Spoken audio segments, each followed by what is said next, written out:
आज हम पढ़ेंगे वर्ड के बारे में, के लिए हम उसको समझने की कोशिश करें।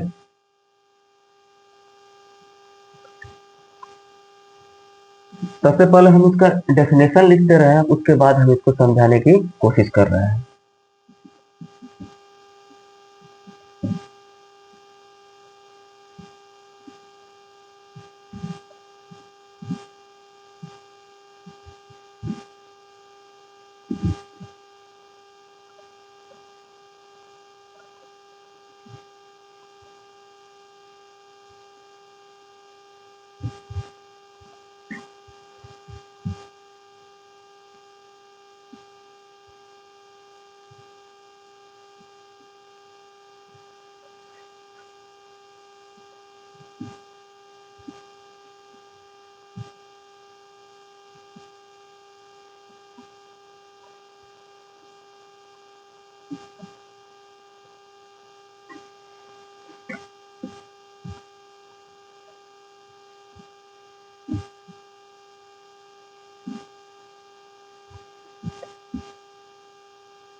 देखिए, यहाँ पे कुछ शब्द लिखे हुए हैं। जैसे लिखा गया है, a word is a single unit of language.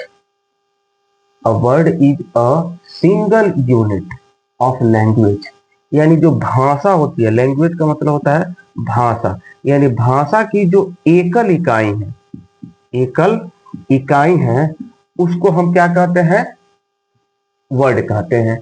कह रहे कि कैन बी ए लेटर, यानी ये जो हमारा वर्ड हो सकता है वह एक लेटर, वन लेटर, यानी एक अक्षर का भी हो सकता है, एक अक्षर का भी हो सकता है, या कह रहे हैं कि ग्रुप्स ऑफ लेटर, या अक्षरों का अक्षरों का समूह भी हो सकता है। उसके बाद कह रहे हैं कि दैट हैज मीनिंग, और उसका क्या होना चाहिए? अर्थ होना चाहिए। क्या होना चाहिए? अर्थ। And can be spoken and written, और जिसको बोला और क्या लिखा जा सकता है। जैसे कहने का मतलब एक बार और समझिए, जो वर्ड होता है, जो हमारा शब्द होता है, अभी मैं बताया हूं आपको कि जो वर्ड होता है वह क्या होता है? जो लेटर होता है उसके संग्रह और जो एक अर्थ देता है। ठीक है, जैसे यहाँ पे मैं एक शब्द लिख दूं, देखिए जैसे मैं लिख दिया डी जी ओ, डीजीओ, ये एक क्या है, लेटर है, यह भी एक लेटर है, यह भी एक लेटर है, लेकिन ये तीनों लेटर जब मिला तब बन गया डीजीओ। तो डीजीओ एक शब्द बना, लेकिन इससे किसी प्रकार का कोई अर्थ व्यक्त नहीं हो रहा है। तो इस प्रकार यह जो डीजीओ बना है वह आपका वर्ड नहीं है, क्योंकि यह मीनिंगलेस है। लेकिन वही डीजीओ को जब हम जी ओ डी कर दे, तो जी भी यहाँ भी आपका क्या है, लेटर है, ओ भी आपका क्या है, लेटर है, और डी भी आपका क्या है, लेटर है, और ये तीनों लेटर मिलकर एक शब्द बनाए हुए हैं GOD, जिसका मतलब होता है क्या, ईश्वर। यानी यहाँ पे इसका अर्थ निकल रहा है, यानी यह अर्थपूर्ण है, तो इसलिए GOD एक क्या हो गया, वर्ड हो गया। और इस सेंस में यह देखा जाए तो डीजीओ यह भी एक शब्द बना रहा है, लेकिन इसका कोई अर्थ नहीं निकल रहा है, जिसके कारण यह आपका डीजीओ एक क्या वर्ड नहीं हो सकता है।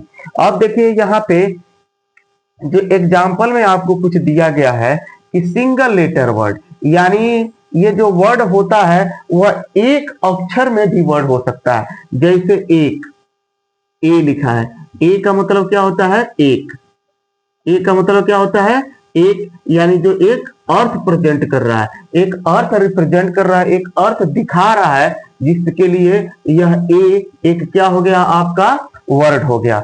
उसी प्रकार आई, आई का मतलब भी क्या होता है, मैं, जो एक अर्थ रिप्रेजेंट कर रहा है। इस प्रकार आई भी क्या है, एक वर्ड है, जो अपने आप को किसके रूप में दिखा रहा है, लोग सिंगल वर्ड के रूप में, एकल लेटर, एकल अक्षर के रूप में आपको दिखा रहा है, और वह एक प्रकार का क्या है, वर्ड है।